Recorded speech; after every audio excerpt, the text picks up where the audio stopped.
Hello guys, this is What About Nintendo. Today I'm here to talk about Game Freak possibly hiding a lot of secrets and gameplay details from the reveal trailer of Pokemon Sword and Shield. Let's get right on into it.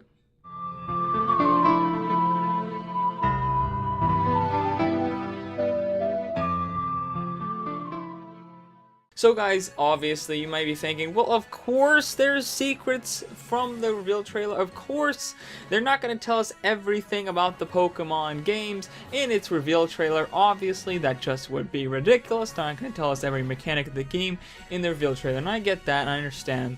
But there's a lot of things that we don't know about this that we have known in the past for different Pokemon games upon its gameplay reveal, and there are some strange oddities that we see in the trailer for this game. So let's go over those. First off, the thing that probably bugs me the most and makes me the most confused about this reveal trailer is that it's so empty. The entire trailer, we only see one NPC in the overworld itself, which is a trainer that you run into, and two NPCs in total, with another trainer being seen in a battle. This is of course not including all the fans packed into this stadium, as they're kind of just background details and not actual NPCs that you can talk to or fight. We get no sign of people walking around towns or in shops. You don't even see your mother or your professor or your rival. The world is completely empty. We also don't see any signs of legendaries in the game, although many speculate that the markings in this hill actually depict one of the legendaries in the game. It's however not confirmed. We haven't seen any signs of the legendaries themselves, their actual models, or even CGI versions of them. The game is clearly extremely empty, to the point where many fans are complaining about it saying dull and lifeless.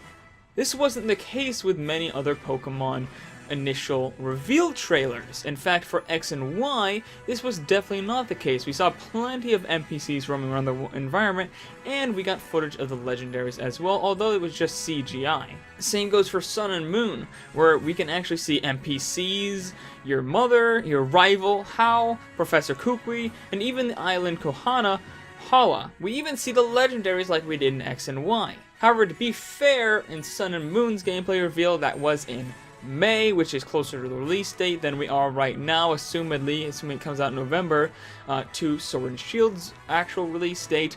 But X and Y actually was even further away from the reveal than Sword and Shield, being in January instead of February.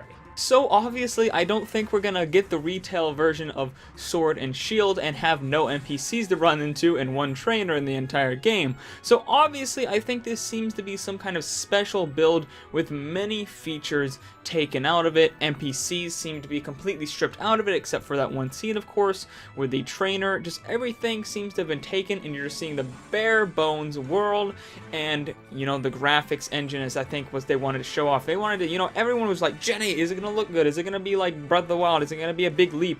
And yes, it's a big leap over, of course it's not Breath of the Wild, but it's a big leap, and I think that answered the biggest question I think for a lot of people, is how is Gen 8 going to look? That was one of the big questions. The next question we haven't gotten, however, that is how Gen 8 is going to play, and I think that is a question that they've been dodging in this reveal trailer. We don't see NPCs, we don't really see the HUD at all. We see a battle and it looks normal, and we see random encounters, but we don't see the HUD at all. We don't see the professors, we don't see anything to do with the story of the game, and we see the gyms and they seem to be like stadiums, but we don't see how those exactly work, what exactly you do in them. We see like a fight going on, but we don't even see signs of trainers with their Pokemon, so I don't even know where the trainers are in this specific instance with the fight. It's just very weird. It seems that they wanted to show mostly gameplay, or mostly graphics, and nothing of the gameplay itself. There's also the point of the Pokemon Company saying themselves, and I quote, "challenge ourselves to try new things." But so far, we haven't really seen anything that strikes us as new at all. Obviously, it's a new map, it is a big region.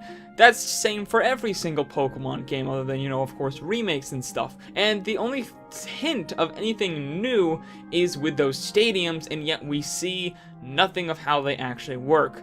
And keep in mind, Nintendo is not afraid of keeping back major gameplay elements in their initial reveal trailers.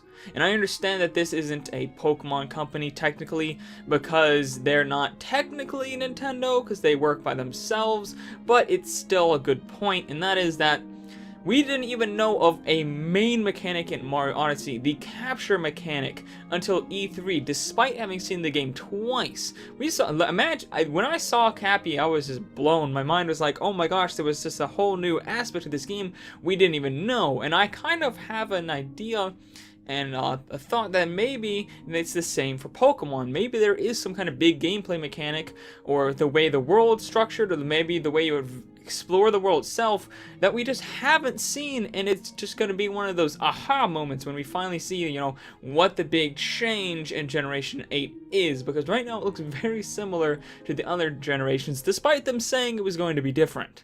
In conclusion, I think there's just a lot of stuff that we don't know, and while that's obviously the case for every single game's reveal, it seems to be even more so the case with this game, and it seems that they're specifically taking out aspects of the game and not showing them to us until a later date. It seems that they're really holding back and just purely showing off, you know, small hints of gameplay and new mechanics like the stadiums, and mostly just showing us off the graphics engine and the world itself. It seems they're really holding back on this game's full potential. I think as we see later trailers and E3 and new Pokemon Directs, we're gonna see that this game is it's just got a lot more stuff than we thought. Maybe a lot of differences. Maybe it's a lot more alive. I think that's a big concern with this game. It's not gonna, the world's not gonna feel alive, because right now it does feel very dull and dead and there's nothing happening. But I think when we see this game again, I think the second time is gonna be like seeing Cappy in